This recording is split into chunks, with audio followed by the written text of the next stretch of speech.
शिवाचार्य गौर भक्तवृंद। बोलो हरे कृष्णा कृष्णा कृष्णा हरे हरे, हरे राम राम राम हरे हरे।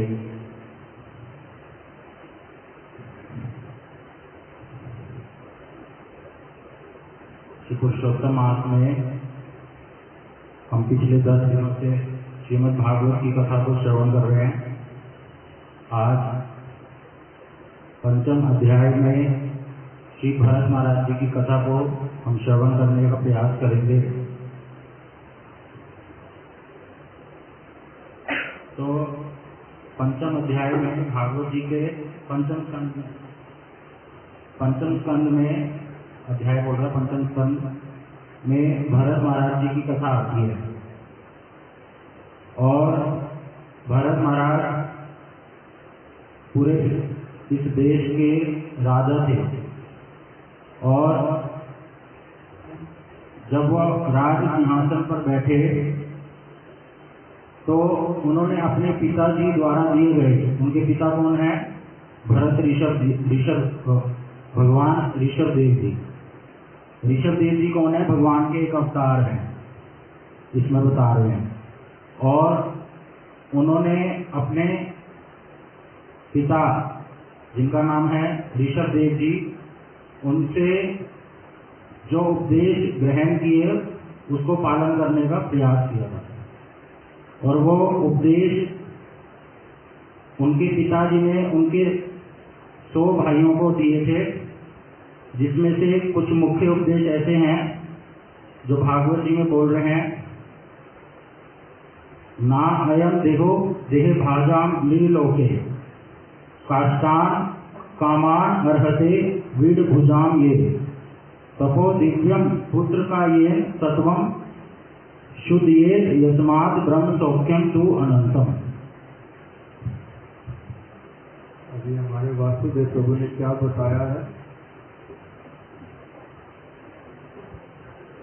किसने किसको उपदेश दिए हैं, ये बताओ कर।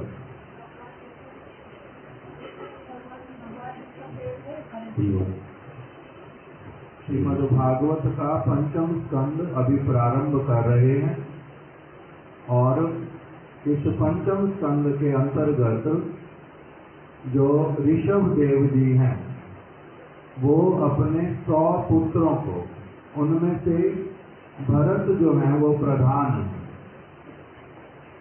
इसलिए बाद में वही भरत जो है वो बने महाराज, और उन्हीं भरत महाराज जी के नाम से ही राष्ट्र का नाम पड़ गया भारत।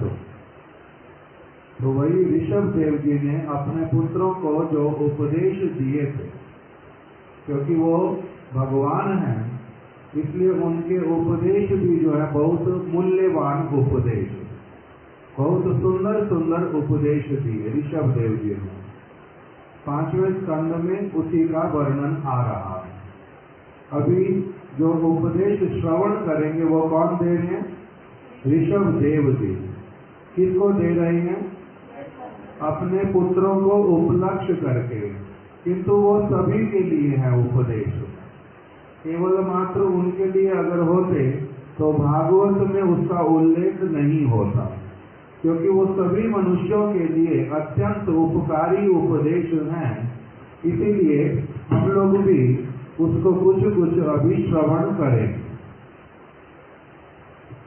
तो इसमें कह रहे हैं, भगवान ऋषभ देव ने अपने पुत्रों से कहा, हे पुत्रों, इस संसार के समस्त देहधारियों में जिसे मनुष्य देह प्राप्त हुई है, उसे इंद्रिय तृप्ति के लिए ही दिन रात कठिन श्रम नहीं करना चाहिए, क्योंकि ऐसा तो मल खाने वाले कुकर सुकर भी कर लेते हैं।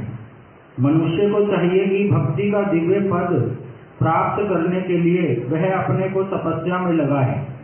ऐसा करने से उसका हृदय शुद्ध हो जाता है, और जब वह इस पद को प्राप्त कर लेता है तो उसे शाश्वत जीवन का आनंद मिलता है, जो भौतिक आनंद से परे है और अनवरत चलने वाला है। तो सर्वप्रथम भगवान ऋषभदेव अपने पुत्रों से कह रहे हैं कि ये जो मनुष्य देह तुम्हें मिली है, मनुष्य शरीर प्राप्त किया है, ये केवल इंद्रिय तृप्ति के लिए नहीं है, विषय भोगों के लिए नहीं है। और जिस प्रकार से वहां पे तुलना करके बता रहे हैं, एक कुत्ता और सुअर जैसे अपना जीवन बिताते हैं, ये मनुष्य जन्म आप लोग कुत्ते और सुअर की तरह मत बिताओ। सुअर क्या करता है? मल खा के जीवन व्यतीत करता है, कुत्ता संभोग करता है।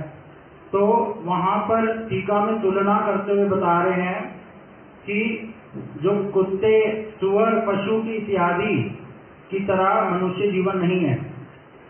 केवल आहार, भय, निद्रा, मैथुन करने के लिए जीवन नहीं मिला।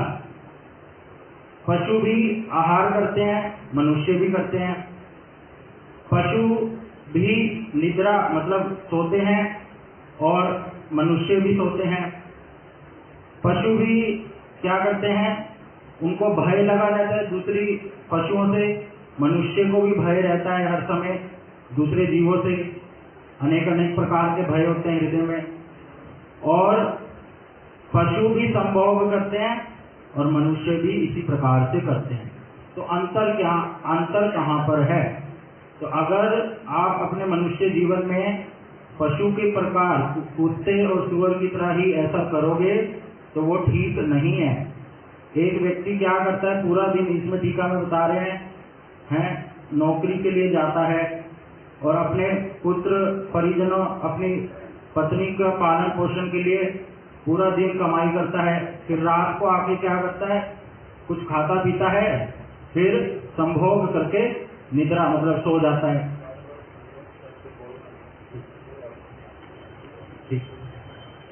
तो इस प्रकार से उसका हर रोज का ये रूटीन होता है। तो यहाँ पे बता रहे हैं कि मनुष्य जीवन जो मिला है, वो समझा रहे अपने पुत्रों को, वो केवल इन चीजों के लिए नहीं मिला। उसको क्या करना चाहिए? भगवान की भक्ति करनी चाहिए। और उसको भक्ति करने से क्या होगा? नित्य आनंद की प्राप्ति होगी, जो इस भौतिक जगत की क्रियाओं को करने से नहीं होगा। इस प्रकार से ऋषभदेव जी वहां वर्णन कर रहे हैं। फिर आगे बोल रहे हैं, बड़ी इंपॉर्टेंट है ये भी बात। महज सेवाम द्वार माहुर विमुक्ते तमो द्वारम योषिताम संगी संगम महांतस्ते समचित्ता प्रशांता विमन्यव सुहृद साधवो ये। क्या कह रहे हैं इसमें? आध्यात्मिक दृष्टि से उन्नत महापुरुषों की सेवा करके ही मनुष्य भव बंधन से मुक्ति का मार्ग प्राप्त कर सकता है। हे महापुरुष, ये महापुरुष निर्विशेषवादी तथा भक्त होते हैं। ईश्वर से सदाकार होने अथवा भगवान का संग प्राप्त करने के इच्छुक प्रत्येक मनुष्य को महात्माओं की सेवा करनी चाहिए। ऐसे कर्मों से रुचि ना रखने वाले लोग, जो स्त्री तथा मैथुन प्रेमी भक्तों की संगति करते हैं, उनके लिए नरक का द्वार खुला रहता है। महात्मा समभाव वाले होते हैं। वे एक जीव आत्मा तथा दूसरे में कोई अंतर नहीं देखते। वे अत्यंत शांत होते हैं और भक्ति में पूर्णतया लीन रहते हैं। वे क्रोध रहित होते हैं और सभी के कल्याण के लिए कार्य करते हैं। वे कोई निंदे आचरण नहीं करते। ऐसे व्यक्ति महात्मा कहलाते हैं।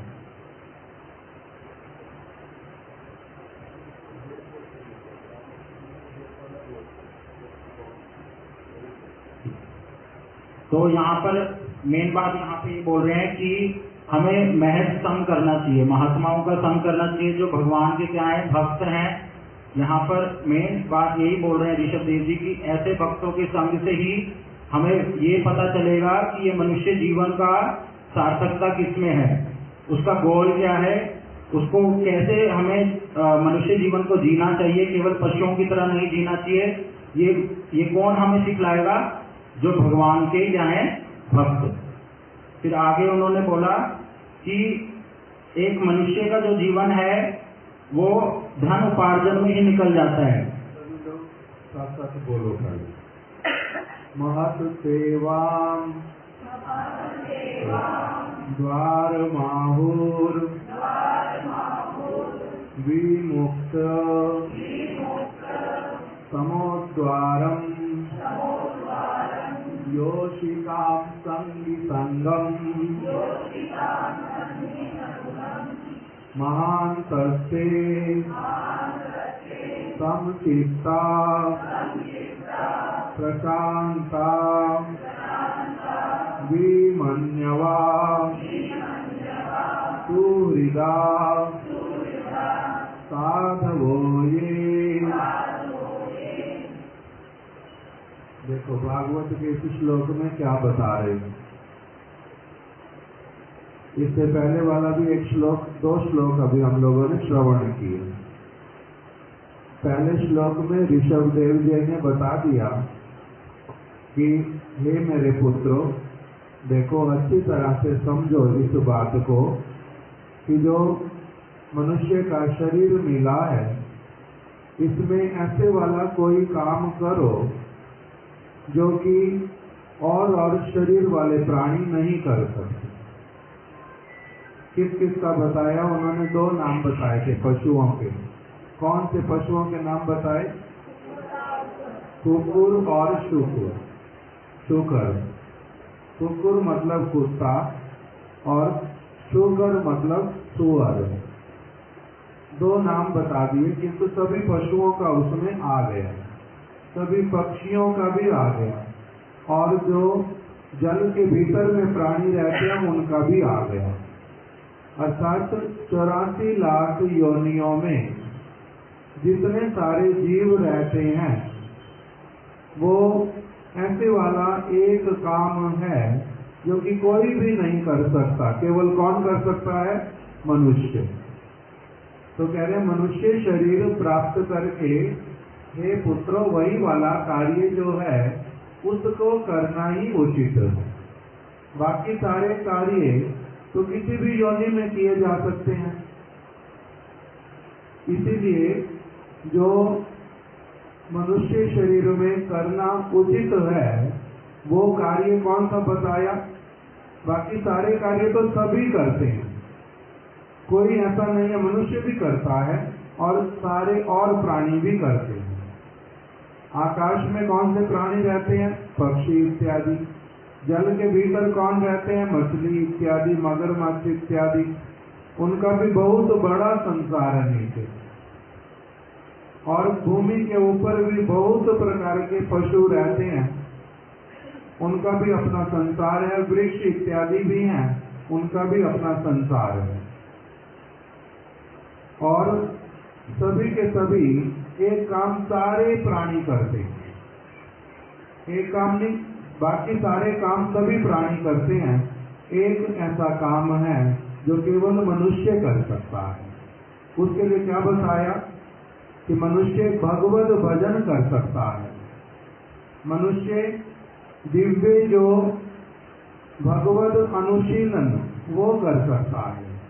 मनुष्य के पास में ऐसी वाली भगवान ने बुद्धि दे दी है जिसके द्वारा वो इस बात को सुन करके समझ भी सकता है। गाय के आगे, भैंस के आगे, कुत्ते के आगे, गधे के आगे अगर ये बताया जाए कि तुम्हारा और भी कोई कर्तव्य है, वो समझ भी नहीं पाते, वो नहीं समझ पाते। किंतु मनुष्य समझ पाता है। इसीलिए उन्होंने अपने पुत्र को कहा ये देखो भगवान का भजन करना। तो उन्होंने प्रश्न किया, क्या हम लोग उपवास करें, क्या हम लोग तपस्याएं करें?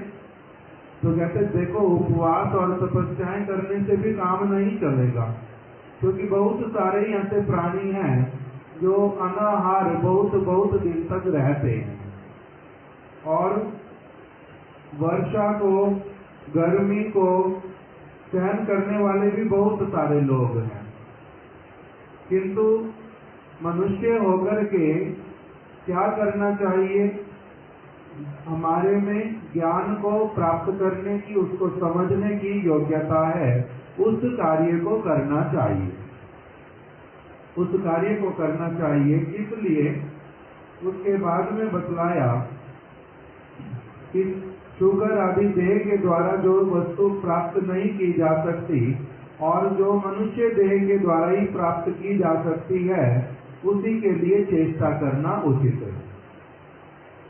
इसी के लिए उन्होंने कहा कि क्या करना, अप्राकृत भगवत संबंधी तपस्या करना। अप्राकृत अर्थात जो इस जगत में कोई भी और प्राणी नहीं कर सकता, उस तपस्या का अर्थ कर दिया अप्राकृत तपस्या, अर्थात दिव्य तपस्या, जिसके द्वारा मन जाएगा सब समय आहार की तरफ, मन जाएगा निद्रा की तरफ, मन जाएगा अपनी सुरक्षा की ओर, मन जाएगा कि किसी सुंदरी स्त्री को स्पर्श करूं, संतान को जन्म प्रदान करूं, इस प्रकार की इंद्रिय तृप्ति में जाएगा। तो कह रहे मन को इन सारी वस्तुओं में उस तरह से नहीं जाने देना जैसे पशु लोग जाने देते हैं। आहार पशु भी करते हैं, तुमने भी आहार करना, किंतु पशुओं की भांति आहार नहीं करना। किस प्रकार से करना, भगवान को भोग निवेदन करके आहार करना।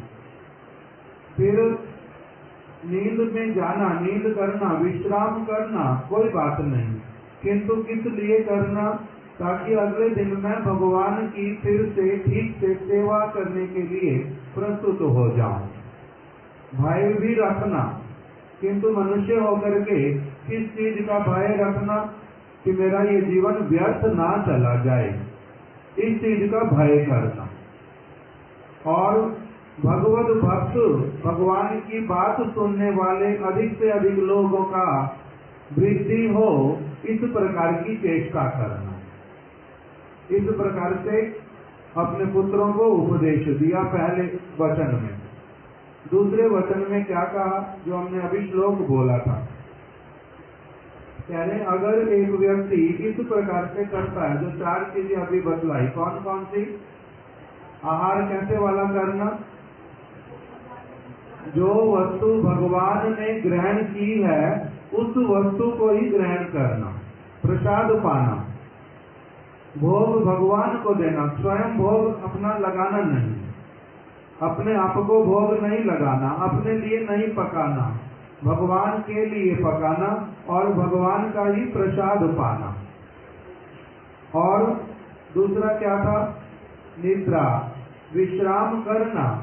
उद्देश्य क्या रखना, विश्राम का उद्देश्य क्या था कि मैं फिर से फ्रेश हो जाऊं, मेरा बुद्धि जो है वो एकदम से अब अच्छी चीज को, कीर्तन को, कथा को, भगवान को स्मरण करने को, भगवान की सेवा करने के लिए प्रस्तुत हो जाए। इस प्रकार की भावना से विश्राम करना। और तीसरा क्या बताया, भय करना। किस वस्तु से भय करना, मेरा मनुष्य जीवन व्यर्थ ना चला जाए, ये कितने समय के लिए पता नहीं है, इसलिए इसका जितना अच्छा उपयोग मैं कर सकता हूँ सब समय कर लूं। और चौथा क्या बतलाया कि भगवान का जो संसार, उसकी वृद्धि करना, भगवान की भक्तों का वृद्धि हो, भगवान की सेवा करने वाले लोगों का वृद्धि हो, इस प्रकार की चेष्टा करना। तब इसके द्वारा क्या होता है, कह रहे इसके द्वारा सत्वम, सत्व जो है तुम्हारा अंतःकरण, तुम्हारा हृदय पवित्र होगा। अगर तुम भगवान का केवल प्रसाद ग्रहण करोगे, यदि तुम अपना समय व्यर्थ नहीं करके भगवत अनुशीलन करोगे, तो इसके द्वारा तुम्हारा अंतःकरण शुद्ध होगा। फिर दूसरे वचन में बता दिया कि ये वाला सारा बात सुनने से ही क्या सब समय ये करने की इच्छा होएगी। सुन लिया महाप्रसाद के विषय में, सुन लिया मनुष्य जीवन की सार्थकता के विषय में, क्या एक बार दो बार सुनने से ये काम बन जाएगा मैं कर पाऊंगा? तो कहते हैं नहीं। महत सेवाम द्वारमाहुर विमुक्ते समो द्वारम योषितम संगी संगम। कह रहे हैं देखो, एक बहुत मुख्य बात तुम्हें बतलाता हूं। वो क्या है कि इस जगत में मनुष्य शरीर प्राप्त करके एक व्यक्ति दो मार्गों पर चल सकता है। एक मार्ग का नाम है मंगलमय मार्ग और दूसरे मार्ग का नाम है अमंगल सूचक मार्ग। मंगलमय मार्ग कौन सा है? उसके लिए बताया महत सेवा द्वारम आहु। अगर तुम क्या करो? महत सेवा करो। महत किसको कहते हैं? महत सेवा करो।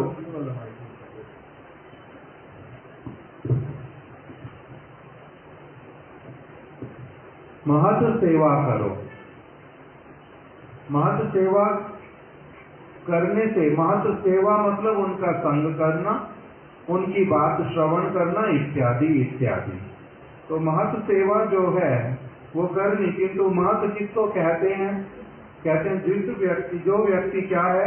समचित्त है। दूसरा बता दिया प्रशांता, जो प्रशांत है। तीसरा विमन्यवा, जो किसी को भी पराया नहीं मानता। और सुहृदा, सबका मंगल चाहता है। साधवो, जो साधु चरित्र है।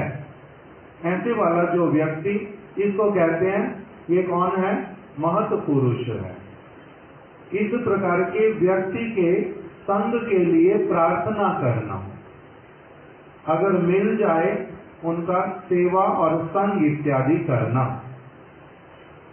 इस प्रकार से बता करके कह रहे हैं कि यदि उनका संग करोगे, महत पुरुषों का स्वागत करोगे, उनके जैसे विचारों को ग्रहण करोगे, तो उसके द्वारा क्या होगा? तुम्हारे लिए जो मुक्ति के द्वार, अर्थात ये जो जन्म मृत्यु का माला, इससे निकलने वाला समय आ जाएगा। मुक्ति किसको कहते हैं? इस स्थूल शरीर, सूक्ष्म शरीर से मुक्ति प्राप्त होना, अर्थात बार बार गर्भ में नहीं आना, जन्म और मृत्यु नहीं होना। तो वो तुम्हारा होएगा यदि तुम क्या करोगे? महत सेवा द्वार माहु। ये तो तुम्हारे को भगवान की ओर ले जाएगा। और दूसरी वस्तु जो है वो क्या है? उसके बाद दूसरी चीज जो बोल रहे, यदि व्यक्ति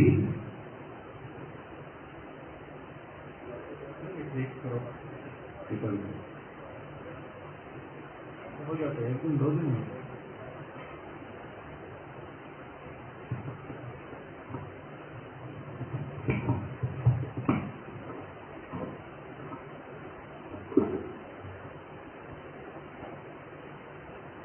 समो द्वारम योषितम संगी संगम। कह रहे दूसरी ओर एक बहुत दूसरी चीज है, वो क्या है कि यदि एक व्यक्ति को इस प्रकार के लोगों का ही संग मिलता है जो केवल क्या करते रहते हैं, जीवन का उद्देश्य क्या मानते हैं? केवल मात्र इस जगत में जब तक रहूंगा इंद्रिय तर्पण करता रहूंगा। यदि ऐसे वाले लोगों का संग मिलता है तो उसके द्वारा क्या होता जाता है? एक व्यक्ति के लिए नरक के द्वार, दुख के द्वार ही खुलते हैं। जैसे अधिकांश लोगों को ये अनुभव ही होगा, मेरे को तो अपने घर से भी यही अनुभव है। बचपन से घर में बहन थी, भाई था, मैं भी था। माता जी को, पिताजी को सब समय समय पर बोलते हुए सुना। बहन को क्या बोलते हैं? अच्छे से पढ़ लिख ले, सारे काम सीख ले, अपने पैर पर खड़ी हो जा, और विवाह होगा, दूसरे घर में जाना है, अगर ऐसे नहीं सीखेगी सारा कुछ, दूसरे घर में दुख पाएगी।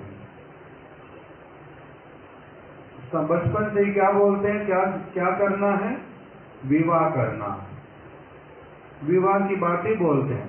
वही जीवन का सबसे बड़ा उद्देश्य है। जैसे विवाह होएगा, अच्छे से पढ़ाई लिखाई कर, पराए घर जाना, ये वाली चीज सीख ले, नहीं तो तेरे को ये सुनना पड़ेगा, वो सुनना पड़ेगा। और भाई इत्यादि को क्या बोलते हैं, अच्छे से पढ़ लिख ले, तभी तेरे को कोई अच्छी लड़की देगा अपनी, नहीं तो तेरे को लड़की कौन देगा अच्छी अपनी। तो उसका भी जीवन का उद्देश्य क्या है, विवाह। यही दोनों बातें ही बार बार बोलते थे, अच्छे से पढ़ लिख जाओ, तभी नौकरी अच्छी मिलेगी और लड़की भी अच्छी मिलेगी, नहीं तो नहीं मिलेगी।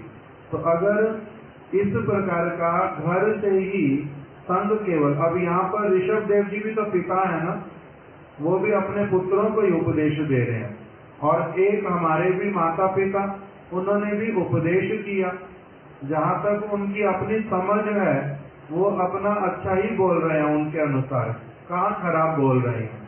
किंतु यहाँ पर जिस बात को गुरुत्व दे रहे हैं कि जीवन केवल उसके लिए तो नहीं है, अगर केवल मात्र उसी तरह से जीवन व्यतीत करके चले गए, कुछ पढ़ाई लिखाई की, कुछ धन अर्जित किया, अच्छी नौकरी मिली, संतान हुई, मृत्यु हो गई, तो कह रहे हैं वो वस्तु जो है वो क्या है, योषिताम संगीतम तमो द्वारम, वो तो मृत्यु का ही द्वार है,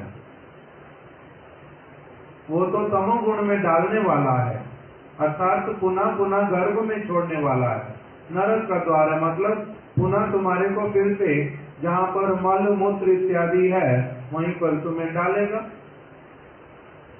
गर्भ का अर्थ ही क्या है, यही बताया था ना, पीछे अभी सुना था कपिल देव जी की शिक्षा में, तो वहीं पर ही थैली में बंद होके रहना पड़ता, सिर और पैर को मिला करके रखना पड़ता।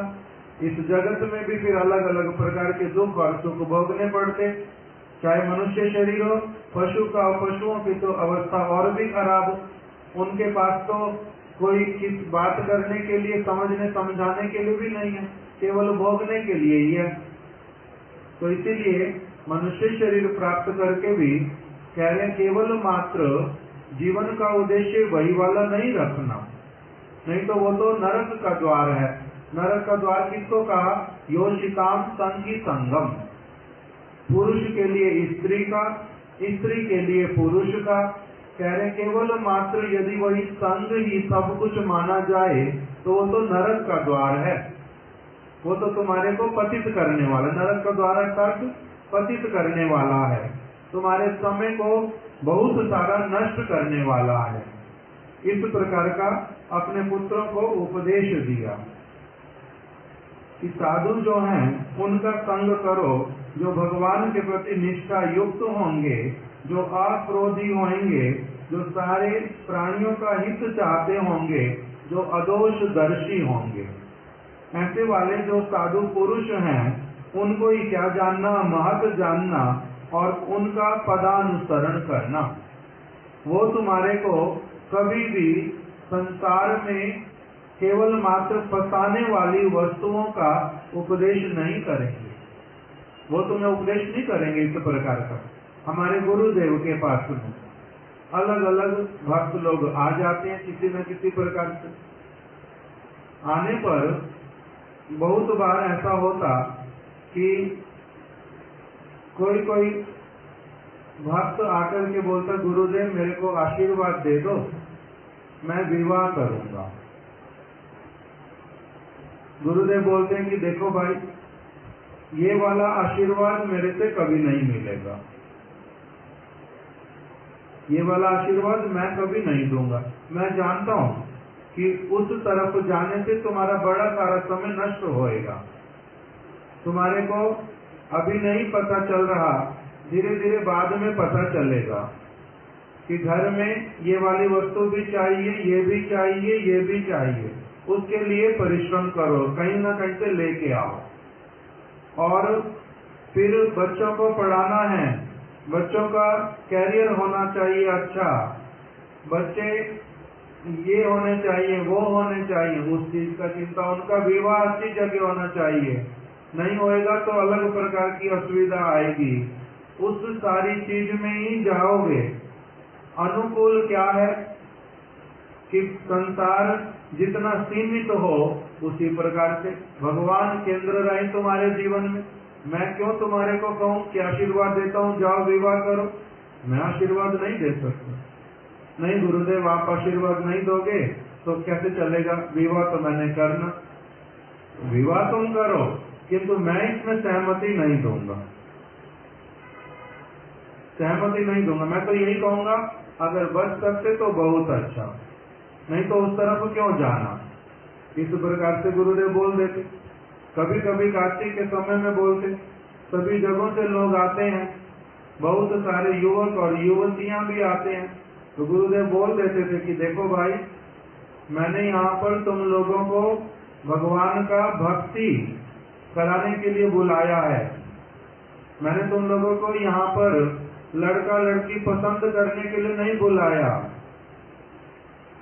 मैंने इसके लिए तुम्हें नहीं बुलाया। यहाँ पर लड़कों को लड़कियों को, मैं लड़कियों को विशेष करके गुरुदेव बोलते थे कि हमारे ब्रह्मचारियों की तरफ देखना नहीं, ब्रह्मचारी को खाना नहीं, इस प्रकार से बोल देते थे। इसलिए बड़ी मुश्किल से किसी का किस्त ऐसा वाला होता है कि मेरे को क्या करना है, भगवान के भजन की तरफ आगे बढ़ना है। तो इसलिए इनको फिर से अपना रूप दिखला करके विदेश से आके अथवा कहीं और से आके इनको ऐसे अपनी तरफ लेकर के मत जाना, नहीं तो मैं अप्रसन्न होऊंगा तुम्हारे प्रति, मैं अप्रसन्न होऊंगा, ऐसे वाला नहीं करना। तो क्यों? क्योंकि ये सारा कुछ किस प्रकार का है, एक अलग प्रकार के जंजाल में फंसाने वाला।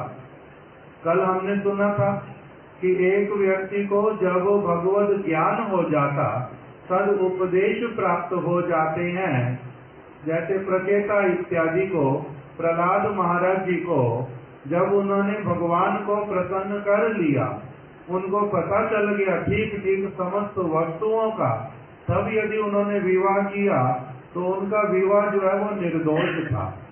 किंतु अन्यथा विवाह निर्दोष होता नहीं, इसलिए जो निर्दोष वाला है वो तो भगवान की ओर ही लेके जाता है। जो निर्दोष विवाह नहीं है, जो केवल मात्र भेड़ चाल में लोगों की देखा देखी, आयु हो गई है, विवाह होना चाहिए, कोई सुंदर लगा है, उसका चरित्र कैसा है कैसा नहीं लेना देना नहीं है, केवल मात्र जो लौकिक रीति के लिए विवाह करना है, ये सारा कुछ इसको क्या कह दिया, ये तो एक व्यक्ति को समय नष्ट कराने वाला और चित्त को भ्रष्ट करने वाला, पतित करने वाला ही है। तो इसीलिए ऋषभ देव ने अपने पुत्रों को कहा, हे पुत्रों, मैं तुम्हारे को कभी नहीं कहूंगा कि इस प्रकार से केवल मात्र कुकुर शुकर इत्यादि की भांति जीवन व्यतीत करने के लिए तुम क्या करो, इस संसार में प्रविष्ट हो जाओ।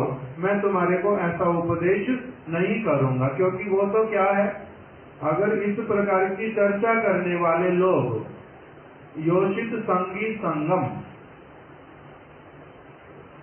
योषिताम संगी संगम, जो इस प्रकार के वार्तालाप में भी नियुक्त रहते हैं, उस प्रकार के पुरुष का भी संग नहीं करना चाहिए।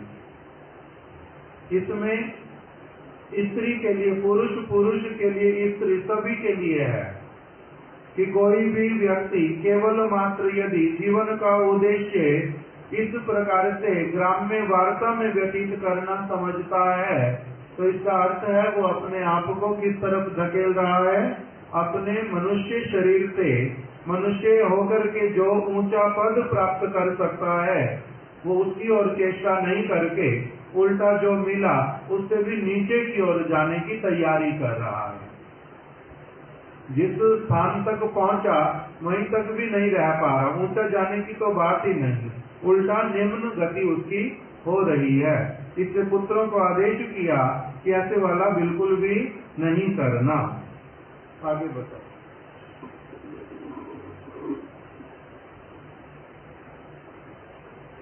आगे कह रहे हैं कि ऋषभ देव जी कह रहे हैं कि जो अब मुझ में अपना मन लगाना चाहते हैं या मेरे से प्रेम बढ़ाना चाहते हैं, वो व्यक्ति क्या करेंगे, घर बार में, अपने बच्चों में, पत्नी में, धन में, मित्र में अत्यंत आसक्त नहीं होते, और जो वो धन संग्रह करते हैं इस भौतिक जगत में, वो उतना ही धन संग्रह करते हैं जितना कि आवश्यक है, और उनकी भावना क्या रहती है कि मैं भगवान की सेवा के लिए उद्देश्य से ये कार्य कर रहा हूँ। तो इस प्रकार से और भी उपदेश वहां पर दिए कि इंद्रिय तृप्ति करने के कारण जन्म मृत्यु जरा व्याधि के चक्र में पड़ जाते हैं हम लोग, बार बार जन्म बार बार मृत्यु होती है इस 14 भुवन में, और इस प्रकार से बार बार शरीर बूढ़ा होता है, उसको बीमारियां आती हैं, पाप या पुण्य से काम कर्मों में फंसकर रह जाता है एक मनुष्य, और इस प्रकार से ही इस चक्र में फंस जाता है, और उस चक्र से बाहर निकलने का रास्ता ऋषभ देव जी अपने पुत्रों को बता रहे हैं। एक बड़ा मुख्य श्लोक बीच में आया कि जिसमें वो बता रहे हैं कि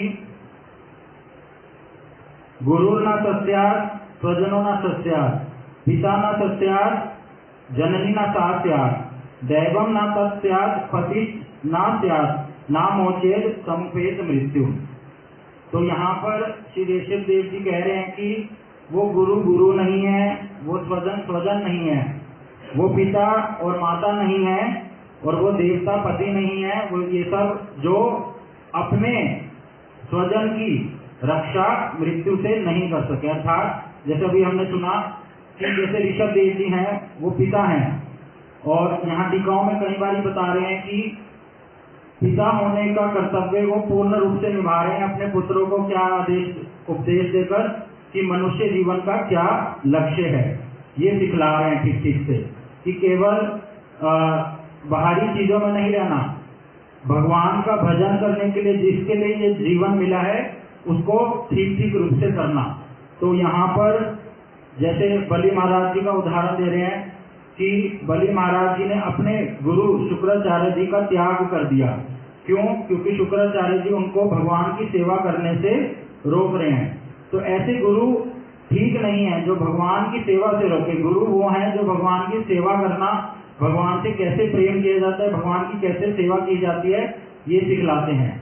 और फिर आगे उदाहरण दे रहे हैं प्रहलाद महाराज का कि किस प्रकार से प्रहलाद महाराज ने अपने पिता हिरण्यकशिपु का त्याग किया, उनकी कोई भी बात को माना नहीं, उनके विचारों को ग्रहण नहीं किया, केवल नारद मुनि जी से जो सुना था उन्हीं विचारों को सर्वश्रेष्ठ मानते हुए भागवत धर्म का पालन किया।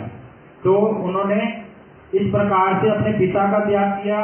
और जो यज्ञ पत्नियां हैं, भगवान कृष्ण की लीला में यज्ञ पत्नियों का एक वृतांत आता है कि किस प्रकार से उन पत्नियों ने अपने ब्राह्मण पतियों का त्याग किया कृष्ण की सेवा के लिए।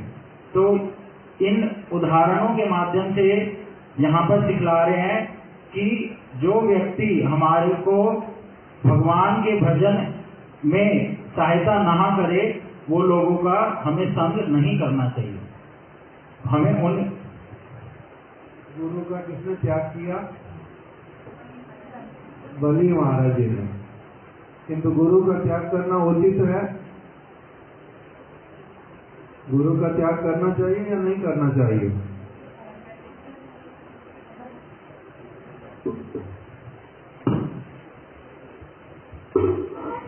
गुरु का त्याग करना चाहिए या नहीं करना चाहिए?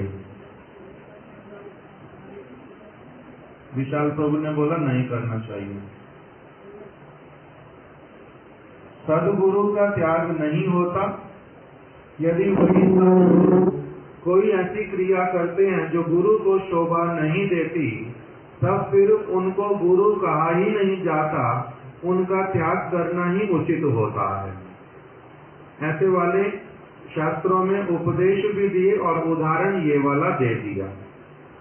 अर्थात जिस समय मैंने गुरु धारण किया था उस समय यदि वो वैष्णव थे, उस समय वो संसार में आसक्त नहीं रहते थे, भगवान का अच्छे से भजन करते थे, तब मैंने गुरु धारण किया, बहुत अच्छा है। और वो यदि सारा जीवन उसी प्रकार से करते रहते, जैसे हमने अपने गुरु महाराज जी को, गुरुदेव इत्यादि को देखा, उनको सब समय भगवान का भजन करते हुए देखा, विषय की वार्ता में कभी वो लिप्त नहीं होते थे। उनका एकमात्र उद्देश्य था भगवान के विषय में हम लोगों को सिखलाना और स्वयं भी उसी में सब समय निमग्न रहना, भगवान की सेवा करना। तो जब तक गुरु पाद पद में यही करते रहते हैं, सब समय यदि यही करते तब तो परम सौभाग्य। ऐसे गुरु पाद पद्म का तो क्या कहते हैं कि उनके प्रत्येक आदेश को, उनकी प्रत्येक शिक्षा को बड़े ध्यान से लेना चाहिए। उनका सब समय श्री गुरु चरण पद्मा केवल भगवती सदमा वंदो मोहि सावधान मत, उनकी तो वंदना करनी चाहिए, उनके चरणों में पुष्प देने चाहिए, उनकी सेवा करनी चाहिए। किंतु यदि वो स्त्री संगी हो जाए,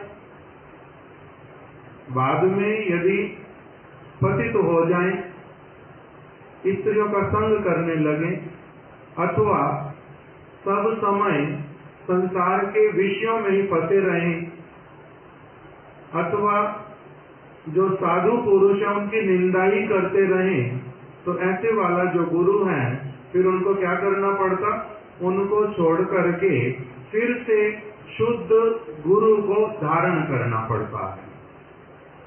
तो इसलिए कह रहे हैं ऐसे वाला गुरु नहीं है जो भगवान की भक्ति की शिक्षा नहीं देते और कुछ भी अपने आचरण से सिखलाते हैं। इसलिए बलि महाराज जी ने छोड़ दिया किसको, शुक्राचार्य जी को। क्यों? पहले गुरु ही थे, भगवान की सेवा की बात करते थे, किंतु एक समय आ गया जब वामन देव भगवान के रूप में बलि महाराज जी के पास आ गए और बलि महाराज जी से छल करके कुछ मांग रहे हैं। तो अभी क्या हो गया, शुक्राचार्य जी ने कहा कि आप संकल्प नहीं करना, ये छोटा बालक नहीं है, ये तो भगवान हरि है, ये तेरे को छलने के लिए आया है, तेरा सारा कुछ ले लेगा, इसलिए संकल्प नहीं करना। और बलि महाराज जी ने क्या कहा कि यदि ये भगवान है तब तो ये तो अभी तो ये मांग रहे हैं कि मांग करके कह रहे हैं कि मेरे को ये चीज दे दो। अगर भगवान है तो इसका अर्थ सर्वशक्तिमान है, अगर उनके मांगने पर मैं नहीं भी दूंगा तब वो मेरे से छीन भी सकते हैं, क्योंकि वो तो भगवान है, उनमें तो बल है। तो इसीलिए मैं उनके मांगने पर प्रशंसा पूर्वक क्यों नहीं दे दूं। दूसरी बात उन्होंने बोली कि यदि भगवान है और मेरे से मांग रहे हैं तो हे गुरुदेव, मेरे से अधिक सौभाग्यशाली कौन होगा, मैं तो बड़ा सौभाग्यशाली, अगर भगवान होकर के मेरे से कुछ मांग रहे हैं तो इसीलिए आप मेरे को वो वाला सौभाग्य प्राप्त नहीं क्यों नहीं करने देना चाहते। उन्होंने उत्तर नहीं दिया, उत्तर नहीं दे पाए, इसलिए बलि महाराज को रोक रहे थे। यद्यपि थोड़ी थोड़ी शिक्षा तो देते थे, भगवान की सेवा करना, भगवान के लिए ये करना, भगवान के लिए वो करना, किंतु बीच में अपना स्वार्थ उनका बहुत सारा था कि अगर ये सारा कुछ अभी इनको दे देगा मेरा गुजारा कैसे चलेगा। ये वाला गुरु जो है ये शिष्य पर निर्भर कर रहा था, उसके धन के ऊपर, भगवान के ऊपर निर्भर नहीं कर रहा था। इसलिए बलि महाराज ने क्या कहा, मैं आपकी बात नहीं मानूंगा, मैं अभी आपको त्याग करता हूँ। गुरु होते हैं भगवान की सेवा में लगाने वाले, आप स्वयं ही बोल रहे हो वो है भी भगवान और फिर बोल रहे हो उनकी सेवा भी मत करो उनके कहने पर, इसलिए मैं आपकी बात नहीं मानूंगा। तब भी बलि शुक्राचार्य जी ने क्या किया था, अपना छोटा स्वरूप बना करके जिस कमंडलू से बलि महाराज जी संकल्प करेंगे उसके छेद में अंदर जाकर के बैठ गए जिससे कि जल निकले ना, उसी में अपना छोटा स्वरूप योग बल से बना करके बैठ गए। तब वामन देव ने ही बलि को क्या कहा, इसके अंदर सीख मारो, कुछ फंस गया है, सीख मारो। तो उन्होंने जब सीख मारी थी तो शुक्राचार्य जी की जो आंख है वो निकल गई थी। इसलिए शुक्राचार्य जी की एक आंख है, दूसरी आंख नहीं है, तब वो वहां से हटे, नहीं तो हटते नहीं थे। तो इस प्रकार के गुरु को छोड़ने के लिए कहा। दूसरा क्या बोल दिया, गुरु न सत्यात सास्यात स्वजनो न सास्यात। स्वजन मतलब भाई, भाई को किसने त्यागा था? विभीषण ने, विभीषण ने अपने भाई को त्यागा था। विभीषण किसके भाई? रावण के। जब तक रावण वेद अध्ययन करता था, ब्राह्मण वाले कार्य करता था, ठीक चलता था, तब तक ये अपने भाई की सारी बात मानते थे, उनका साथ देते थे, साथ में बैठते थे, आज्ञा पालन करते थे। किंतु जब उन्होंने भगवान से विद्वेष किया, तब इन्होंने क्या कर दिया? जब उन्होंने सीता का हरण किया, भगवान रामचंद्र से विद्वेष किया, तब जो विभीषण है उन्होंने रावण का संग छोड़ दिया। मीराबाई का हम लोग श्रवण करते हैं कि उसके घर में सभी, वो तो भगवान का भजन करती थी, किंतु उसके घर में सभी लोग, वो मीरा को तो बड़ा प्यार करते थे, पति भी, सास भी, ननद इत्यादि भी, सभी लोग मीरा को अच्छा मानते थे, बहुत स्नेह करते थे, किंतु भगवान का भजन नहीं करते थे। तो मीराबाई ने तुलसीदास जी को पत्र लिखा कि मेरे घर में सभी मेरे से बड़ा स्नेह करते हैं, किंतु भगवान का भजन करना नहीं चाहते। आप मेरे को कुछ परामर्श दो कि मुझे क्या करना चाहिए। तो उनको क्या परामर्श दिया? तुलसीदास जी ने लिख करके भेजा, जाके प्रिय राम न विदेही, त्यजो ताहे कोटि समवैरी, यद्यपि परम स्नेही। यदि तुम्हारे को बहुत कोई स्नेह भी करता है, किंतु यदि वो भगवान का भजन नहीं करता, तब उसको अपना बहुत बड़ा शत्रु मान करके उनसे बहुत अधिक दूरी बनाना। इसी बात को सुन करके मीराबाई ने घर का त्याग किया था। स्वजनों न सत्यात। अगर स्वजन भगवान का भजन नहीं करते, उसमें हमारे लिए भी बाधा उत्पन्न करते हैं, तो उनका क्या कहा कि वो स्वजन नहीं है। उनका नाम क्या दिया फिर शास्त्र में? स्वजन आखे दस्यु। स्वजन कहलाने पर भी वास्तविक रूप में दस्यु, चोर। मेरा वो क्या करेंगे? मेरा समय चोरी करेंगे, मेरे बल का चोरी करेंगे, मेरे रक्त का चोरी करेंगे, सारी चीज को अपने लिए व्यवहार करवाएंगे। इसलिए उनको स्वजन नहीं कह करके स्वजन आके दस्यु कहा गया। तीसरा बतलाया, पिता न सत्यात। पिता को किसने छोड़ा? प्रहलाद जी ने। अभी बताया था इन्होंने, प्रहलाद जी ने छोड़ा। किस लिए?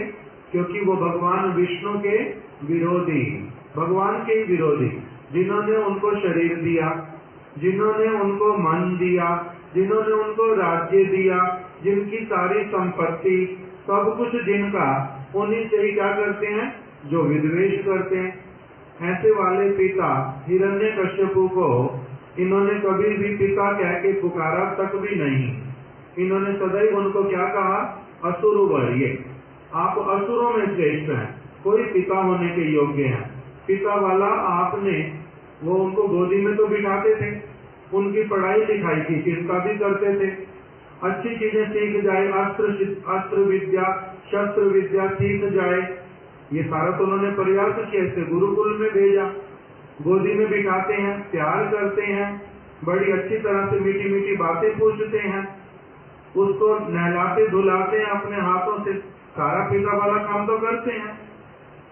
किंतु कौन सा काम ऐसा नहीं किया जिसके कारण प्रहलाद जी ने कहा आप पिता ही नहीं है? उनको पिता नहीं माना, उनको भगवत, उन्होंने हरि से विद्वेष किया, स्वयं ही इनको हरि की तरफ नहीं लगाया, इसलिए ऐसे पिता को पिता भी नहीं कहा गया। फिर क्या बताया? जननी न सत्यात। माता, वो माता नहीं है जो भगवान का भजन ना कराए। कौन सी, किसने माता को त्यागा?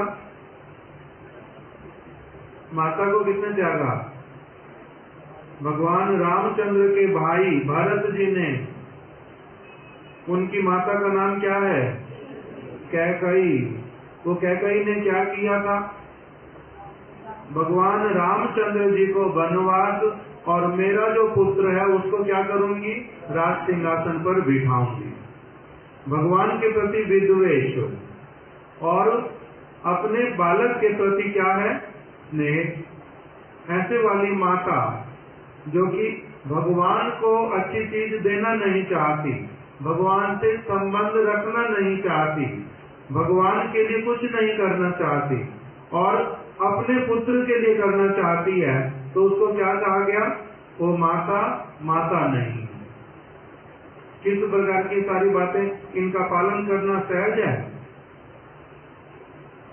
इसका पालन करना सहज है ना कठिन है? कठिन है। तो इसीलिए भरत जी ने किंतु क्या कर दिया? भरत जी ने माता के पास में जाना बंद कर दिया।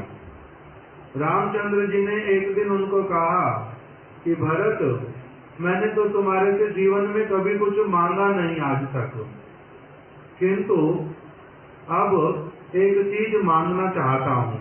तो भरत जी ने साथ साथ में बोल दिया कि आप कैकई को माता कहने के अतिरिक्त मुझे जो आदेश करोगे, आपके सारे आदेश का पालन करूंगा, किंतु उनको माता नहीं कहूंगा, क्योंकि उन्होंने माता वाला दायित्व जो है वो नहीं निभाया। फिर आगे क्या आया? ना देवता दैव्यम न तत्स्यात्, वो देवता देवता नहीं है जो क्या करे? मेरे को भगवत भजन की ओर ना लगाए। किसने देवता का त्याग किया था? देवता का किसने त्याग किया था? एक इंद्र का। कृष्ण ने ही ब्रजवासियों से इंद्र की पूजा को बंद करवाया। किस लिए? क्योंकि ये भगवान नहीं है, ये अपनी सेवा करवा रहे हैं तुम्हारे से, मेरी सेवा नहीं करवा रहे। दूसरा बतलाया, एक भक्त हैं, आज जिनका कीर्तन भी हमने किया था, गोविंद दास, वो देवी के भक्त थे और देवी की आराधना करते थे, किंतु वही देवी ही जो है उनको मारने के लिए आई। जो अभी ये जड़ भरत जी का उपाख्यान जब आगे आता है, उसमें भी आता है, जो कुरुक्षेत्र में एक देवी हैं, उनका नाम भद्रकाली, भद्रकाली देवी का मंदिर है।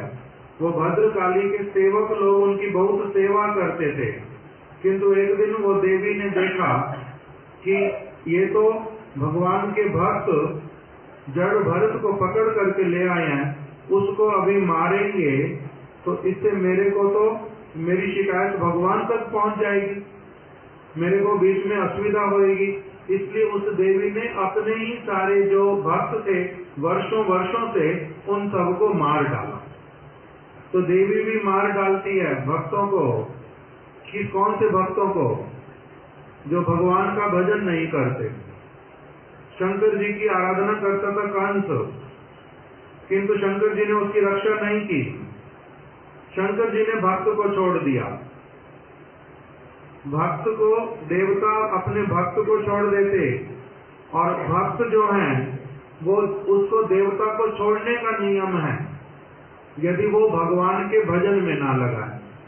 तो इसलिए गोविंद दास जी ने देवी की आराधना करनी बंद कर दी। ब्रजवासियों ने इंद्र की पूजा करनी बंद कर दी। किस लिए? क्योंकि ये मेरे को मृत्यु से रक्षा नहीं कर सकते, ये मेरे को उल्टा पाठ पढ़ाते हैं, इनका अपना ही उल्टा दोष हो रहा है, ये अपनी सेवा नहीं करवा सकते किसी भी जीव से। देवता लोग भूल करते हैं अगर अपनी सेवा ग्रहण करते हैं तो। जो व्यक्ति स्वयं ही भूल करता है वो मेरे को किस प्रकार से सतपथ पर चलाएगा। तो इसलिए ऐसे वाले देवता, उनका भी क्या कह दिया? उनका भी त्याग करने के लिए कहा। पति साक्षात, पति को किसने त्यागा था? पति को किसने त्यागा था? मीरा वाला तो अभी सुन लिया। और कोई उदाहरण शास्त्र का? इन्होंने बताया था। ब्राह्मण पत्नियों ने, यज्ञ पत्नियों ने, उनको कृष्ण उनके गांव में आ गए। वृंदावन में जब नंद बाबा, यशोदा मैया इत्यादि छठी करा जिसको अभी कहते हैं, जिस स्थान को गोकुल से छठी करा पर आकर रहने लगे सारे लोग, और वहीं से ही कृष्ण गैयाओं को चराने जाते वृंदावन के आसपास में। एक दिन बहुत दूर चले गए और एक स्थान है, अभी भी भक्त लोग जहाँ जाते दर्शन करने, भातरोल, उस भातरोल में चले गए कृष्ण सखाओं के साथ। गैयाएं भी साथ में है, सखाओं को भूख लगी है, किंतु वहां पर कृष्ण ने बोल दिया कि आसपास में यज्ञ हो रहा है, ब्राह्मण लोगों से कुछ मांग करके ले आओ। ब्राह्मणों ने मना कर दिया। मना क्या किया? उनके बार बार कहने पर भी कुछ खाने के लिए दे दो, हम लोग कृष्ण बलराम के साथ आए हैं, उनको भी भूख लगी, हमें भी भूख लगी, कुछ खाने के लिए दे दो। उन लोगों ने सुना तक भी नहीं। फिर कृष्ण ने कहा सखाओं को कि आप लोग यज्ञ पत्नियों के पास में जाओ, ब्राह्मण की पत्नियों के पास चले जाओ। जब उनके पास गए तो वो लोग तैयार हो गई कि हम लोग कृष्ण बलराम आए हैं। हम लोग तो एक फूल चुनने वाली मालिन जो आती थी, उससे कृष्ण की बातें बहुत समय से सुनते हैं, बलराम की बातें सुनते हैं, तो इसीलिए वो हमारे घर के पास आए हैं, उनको भूख लगी है। हम तो बहुत सारी चीजें लेकर के चलते हैं, अपना सारा सामान जो जो तैयार था घर में, सारी ब्राह्मणियां अलग अलग लेकर के चलने लगी। उनके पतियों ने उनको रोका, खबरदार, कहाँ जा रही हो, कहाँ जा रही हो? कृष्ण को खिलाने के लिए जा रही हो। किससे पूछा? अगर जाना नहीं तो ऐसे तो चुपचाप बैठ जाओ अंदर, अगर जाना है तो वापस लौट के आना, नहीं वापस लौट करके नहीं आना। इन्होंने क्या कहा? नहीं लौट करके आएंगे। और भगवान की सेवा करने के लिए, कृष्ण की सेवा करने के लिए मना करते हैं। इससे उन्होंने क्या किया था? अपने पतियों की बात को नहीं मान करके वो आगे चली गई थी। इससे उनका उदाहरण दिया। तो इस प्रकार से बतलाया कि कौन से ऐसे पति थे जिन्होंने कहा भगवान का भजन करो अपनी पत्नियों को, कौन सा ऐसा पुत्र था जिसने अपनी माता को कहा भगवान का भजन करो, कौन से पुत्र ने अपने पिता को कहा भगवान का भजन करो। प्रहलाद महाराज जी ने अपने पिता को कहा, पिताजी आप अपना जीवन व्यर्थ कर रहे हो, इस तरह से नहीं करो, भगवान का भजन करो, नहीं तो अच्छी गति नहीं होएगी। पुत्र ने पिता को बोला। पिता कौन हो गए फिर? जो भगवान का भजन करने का उपदेश देते हैं वही पिता होते हैं, आयु छोटी हो बड़ी हो। उसी का भी उदाहरण है पढ़ा चैतन्य चरितामृत में। इस प्रकार के सारे उपदेश किसने दिए? अब ये ऋषभ देव अपने पुत्रों को उपलक्ष्य करके सबको उपदेश कर रहे हैं कि इस बात को भी अच्छी तरह से समझना चाहिए। अंतिम पंक्ति का बता दो मेरे को।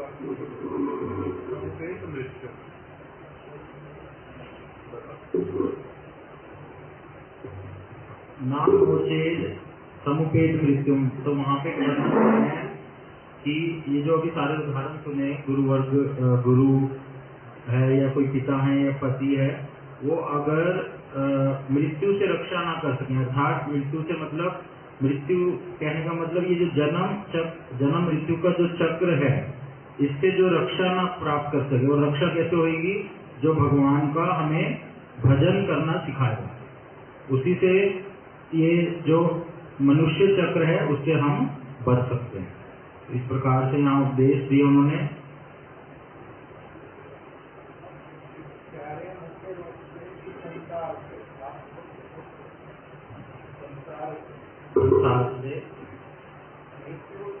जो हमारे को संसार से हमारी रक्षा नहीं करा सकते।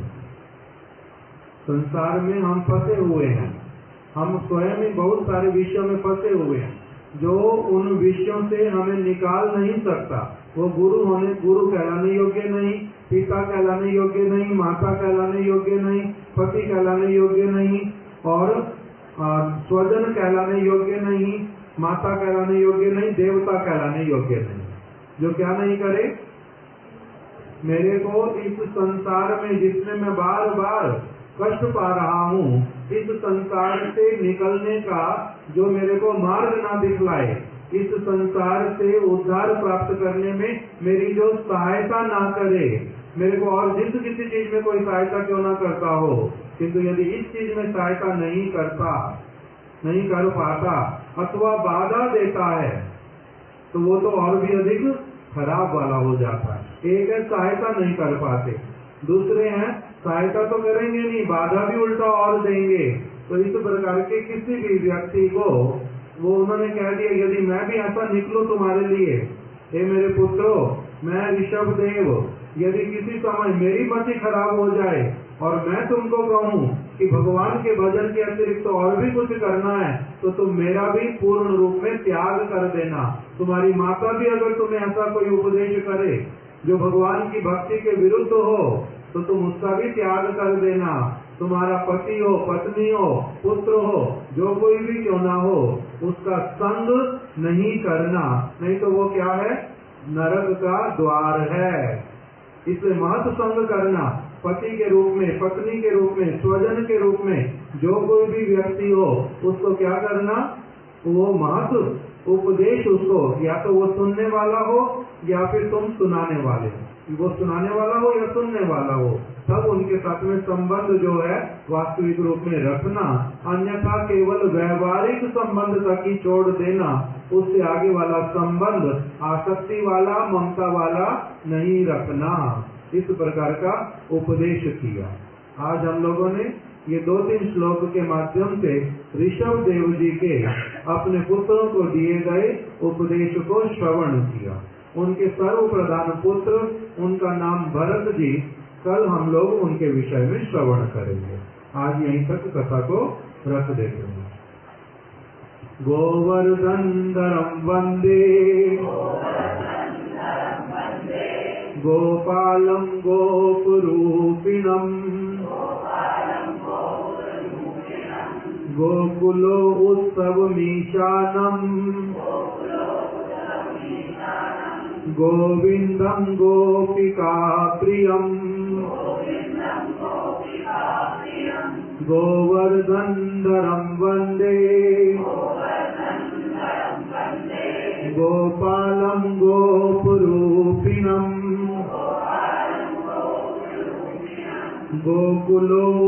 गोकुलोत्सवमीशानं गोविंदं गोपिकाप्रियम्।